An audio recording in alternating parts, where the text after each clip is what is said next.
అంతా తెలంగాణలో ఉన్నారా? మరేం పిడికిలు ఎత్తారేమి జై తెలంగాణ అంటే ఎత్తారా పిడికిలి? మర్చిపోయినా మళ్ళీ స్వరాజ్యంతో పిడికిలు ఎత్తుడు మర్చిపోయినా? జై తెలంగాణ, జై తెలంగాణ, జోహార్ తెలంగాణ మన వీరులకు, జై తెలంగాణ. నూత్నకల్ గ్రామస్తులందరికీ కూడా పేరు పేరున హృదయపూర్వకంగా నా నమస్కారాలు తెలియజేస్తా ఉన్నాను.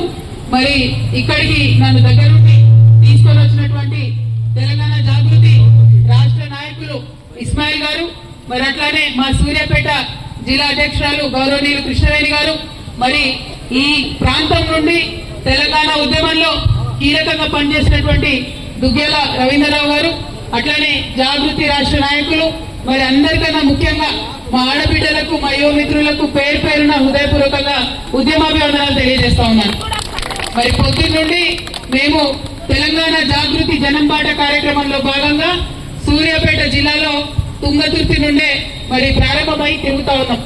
ఎక్కడ చూసినా తుంగతుర్తి నియోజకవర్గం అంతా కూడా పాడుపడిపోయినటువంటి కాలువలు, ఇచ్చినటువంటి మాటలన్నీ పక్కన పెట్టి రుద్రమ చెరువు కావచ్చు, ఇంకోటి కావచ్చు, ఇంకోటి కావచ్చు, 100 పడకల హాస్పిటల్ కావచ్చు, ఏది కూడా పూర్తి కానటువంటి సందర్భాన్ని చూస్తూ వస్తున్నాం పొద్దునుండి.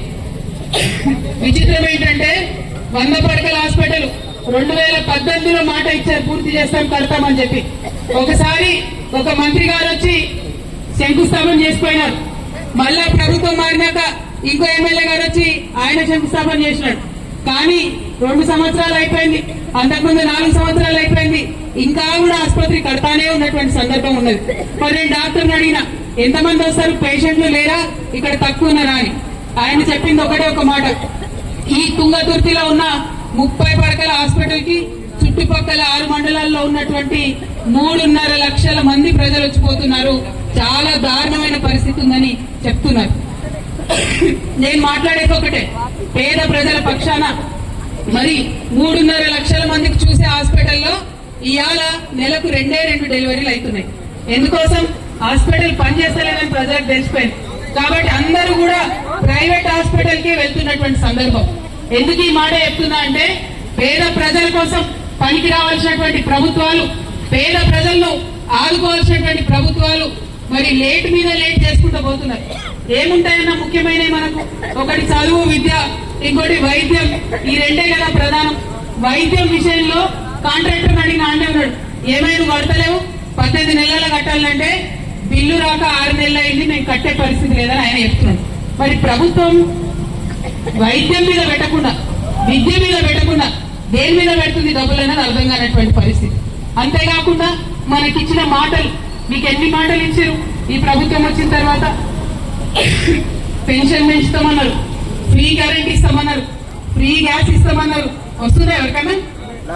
వచ్చిందా అండి? మీ నూతనలోకి వచ్చిందా? పెరిగిందా పెన్షన్? మీ నూతనలో గ్యాస్ బండ్ వస్తుందా? ఫ్రీ కరెంట్ వస్తుందా? రావడం లేదు. ఫ్రీ కరెంట్ ఒకటి వచ్చిందా మీకు? అంతేనా? కొంతమందికి వచ్చిందా? అందరికి రాలేదా? మరి రైతన్నలకు రైతు బంధు పెరిగిందా?